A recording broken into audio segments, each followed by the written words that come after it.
नमस्कार दोस्तों, आज मैं आपके लिए कामतनाथ जी की कहानी लेकर आई हूँ जिसका शीर्षक है लाख की चूड़ियाँ। यह कहानी एक चूड़ी बनाने वाले की है जिसका नाम बदलू है। उसे गांव की भाषा में मनिहार कहा जाता है। बदलू अपने काम को बहुत लगन और तल्लीनता से करता था।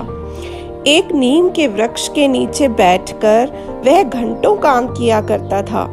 बगल में भट्टी दहकती रहती थी जिसमें वह लाख को पिघलाता, फिर एक लकड़ी की चौखट पर लाख के मुलायम होने पर वह उसे हाथों से बेल कर चूड़ियों को बनाता था। फिर सांचों पर चढ़ाकर गोल और चिकना करता था। जब एक हाथ की चूड़ी तैयार हो जाती तो उन्हें रंगने बैठ जाता था।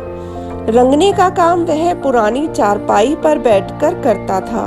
चूड़ियां बनाना उसका पैतृक पेशा था, यानी कई पीढ़ियों से वह चूड़ियां बनाने का काम करते आ रहे थे।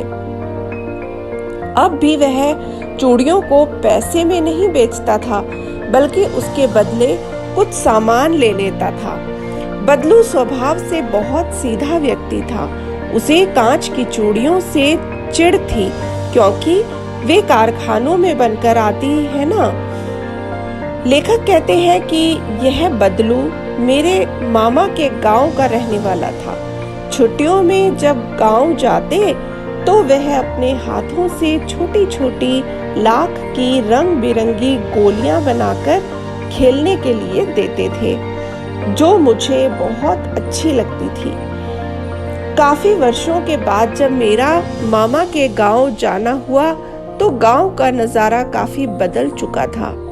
लगभग सभी स्त्रियों के हाथ में कांच की चूड़ियां ही दिखाई देती थी। किसी दो चार के हाथ में ही लाख की बनी चूड़ियां दिखी तो बदलू का ख्याल आया।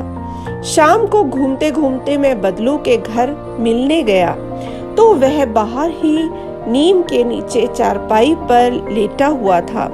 मैंने कहा, नमस्ते बदलू काका। वह उठकर चारपाई पर बैठ गए और बूढ़ी नजरों से मुझे पहचानने की कोशिश करने लगे। मैंने उनकी मुश्किल आसान करते हुए कहा, बदलू काका, मैं वही हूँ जिसे बचपन में आप लाख की गोलियां बनाकर खेलने के लिए दिया करते थे। फिर वे पहचान कर बोले, अरे आओ आओ लला, बैठो, बहुत दिन बाद गांव आए हो। फिर मैंने इधर उधर दृष्टि दौड़ाई तो वहां कोई भट्टी या सांचे नहीं दिखाई पड़े। मैंने पूछा, काका आजकल काम नहीं करते हो क्या? वह कुछ देर चुप रहे, फिर बोले, लला, आजकल सब काम मशीनों से होता है। लाख की हाथ की बनी चूड़ियां कोई पहनना पसंद ही नहीं करता।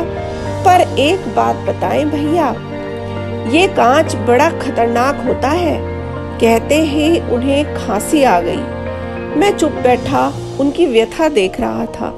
तभी उन्होंने अपनी बेटी को आवाज लगाई, रज्जो, जरा लल्ला को आम तो खिलाओ। रज्जो डलिया में पके हुए आम लेकर आई तो मेरी नजर उसकी कलाई में पड़ी लाख की रंग बिरंगी चूड़ियों पर पड़ी। बदलू काका समझ गए और बोल पड़े, यही आखिरी जोड़ा बनाया था। जमींदार साहब की बेटी के विवाह पर वे इसके 10 आने दे रहे थे। मैंने चूड़ी देने से मना कर दिया और कह दिया, शहर से जाकर ले आओ कांच की चूड़ियां। यह जो उन्होंने अंतिम शब्द कहे ना, उसे सुनकर मुझे प्रसन्नता हुई कि बदलू ने हार कर भी हार नहीं मानी। उसका व्यक्तित्व और स्वाभिमान कांच की चूड़ियों के समान आसानी से टूटने वाला नहीं था।